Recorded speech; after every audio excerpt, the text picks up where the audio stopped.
আমাকে ট্রান্সফর্ম করতে হয়েছে কল্পনে, সেটা কোথাও মন থেকে চট করে মেনে নেওয়াটা একটু অসুবিধা ছিল। একই ছিল, সবই ইনফ্রা একরকম, কিন্তু ওই নামে, এই যে বললাম না নাম কিরে তোরে, যেরকম নামের একটা ক্রাইসিস আমার মনে তৈরি হয়েছিল, কল্পনার জন্য আমার মনে কিন্তু সেটা তৈরি হয়েছিল। কারণ কল্পনার নামটা, যদিও আমার নাম কল্পনা, আমি কিন্তু সেটা ভেবে করিনি। সেটা যখন আমি এই নামটার উৎপত্তি হয়, ভেতরে আসে, সেটাও কিন্তু আমার একটা জায়গায় আমি যাচ্ছিলাম, বা এই ট্রেন হঠাৎ করে সেটা এলো, অনেকে আমাকে জিজ্ঞেস করলো এটা কি আপনার দম্ভ যে আপনি কল্পনা নাম রাখছেন আপনার নামে?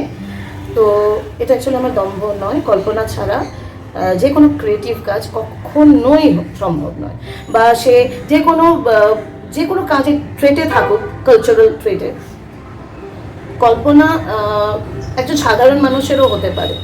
তো সেই নামের ক্রাইসিসটা কিন্তু আমি কল্পনে ফিল করেছিলাম, যখন পুরো জেন্ডারই চেঞ্জ করে ফেলতে হলো, কল্পনা থেকে কল্পন হয়ে গেল। তাও কিন্তু মনে ভাবলাম যে না, আমরা হতেই পারে, মানুষের এটা সমস্যা আসতেই পারে, সেখান থেকে একটা নতুন প্রোডাকশন, সেই দ্বন্দ্বটা আমি ছাড়া কেউ বুঝতেই পারবে না। আত্মবোধ এমন একটা নাটক, যেটা বললি যে শুরু থেকে শেষ অবধি মঞ্চে একটা না থাকা, একবারও বেরোনোর অবকাশ নেই, এটা হয়তো ওইরকমভাবে ভাবতে গেলে কঠিন। কিন্তু যখন আত্মবোধ করবো বলে ঠিক হয় দলের তরফ থেকে, তখন কর্ণকে নিয়ে আরও রিসার্চ করা, আরও পড়াশোনা করা, সেইগুলো করতে করতে কোথায় যেন ওই মানুষটা ভেতরে ঢুকে গেছে। আত্মবোধ স্পেশালি আমার কাছে স্পেশালি আমার একটা নাটক, যেটা আমার কোনো নাটক না, এটা না যখনই করা হয়েছে আমি দেখেছি এটা অন্য জায়গায় অন্য অবস্থানে চলে যায়, এটা মানুষটা চলে যায়। তো 1.5 ঘন্টা টাইম কোথা থেকে চলে যায় সেটা আমি বলতে পারবো না, ওটা থাকেও না, কারণ এটা জার্নি, একটা মানুষের জার্নি পুরোটা, আর সারা জীবনের এত কিছু জার্নি, সামনে দিনে এরকম বড় যুদ্ধ আসতে যাচ্ছে, ঠিক ওই সন্ধিক্ষণে দাঁড়িয়ে একটা মানুষ, যাকে কুন্তী এসে এরকম বলছেন, দ্রৌপদী এসে বলছেন, ইভেন শেষে কৃষ্ণ এসে বলছেন, তার উপরে অনেক কিছু ডিপেন্ড করছে ভবিষ্যৎ, সেখানে তার নিজস্ব ওরকম মানসিক টানা পড়েন ওরকম একটা জায়গা।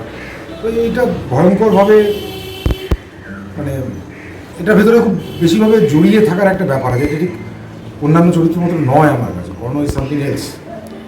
প্রথম কথা হচ্ছে যে আমি আসামের, আমার জনারটা হচ্ছে সত্রিয়া, তো আমি রাম ছাড়া, কৃষ্ণ ছাড়া আর কিছু বুঝি না, প্রথম কথা। তো আমার যেহেতু জনারে আমি ছোটোবেলা থেকে রাম কৃষ্ণকে নিয়ে বড় হয়েছি, যদিও এখন এই সমস্ত কিছু রাজনৈতিক ব্যাপার হয়ে যাবে, তো এবার মুশকিল। এবার যদি রামকে নিয়ে নাটক করি, তারা এক সংগঠন বলবেন যে রামকে নিয়ে করছো, এ বলবে যে তুমি রামকে ছাড়া করছো, তোমার তো করা উচিত, তুমি সেই জায়গা থেকে তুমি বেড়ে উঠেছো।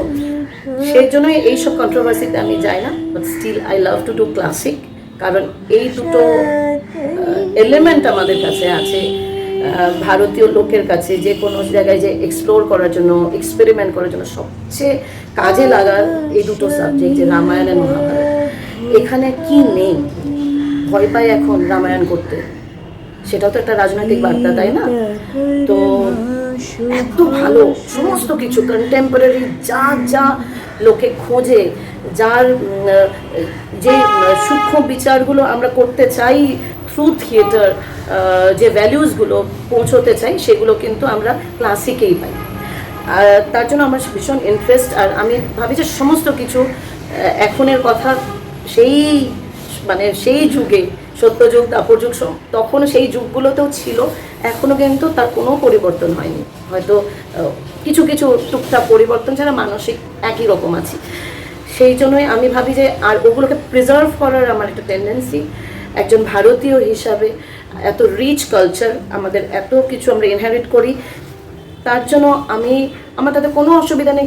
অনেকেই বলে যে আপনি কেন শুধু ক্লাসিক করেন, বা ম্যাক্সিমাম ক্লাসিক সাবজেক্টসগুলো কেন নেন, কিন্তু খেয়াল করবেন যে আমাদের যে পারফরমেন্সেসগুলো হয়, যদিও আমরা ক্লাসিক্যাল প্লেসগুলো করি, ওই আঙ্গিকেই করি, ওইভাবেই করি, ভীষণই অথেন্টিক ওয়েতে, কিন্তু আমরা চেষ্টা করি যে তার যে অ্যাপ্রোচটা, সেটা যেন একটু কন্টেম্পোরারি রিলিভেন্স থাকে তার সাথে।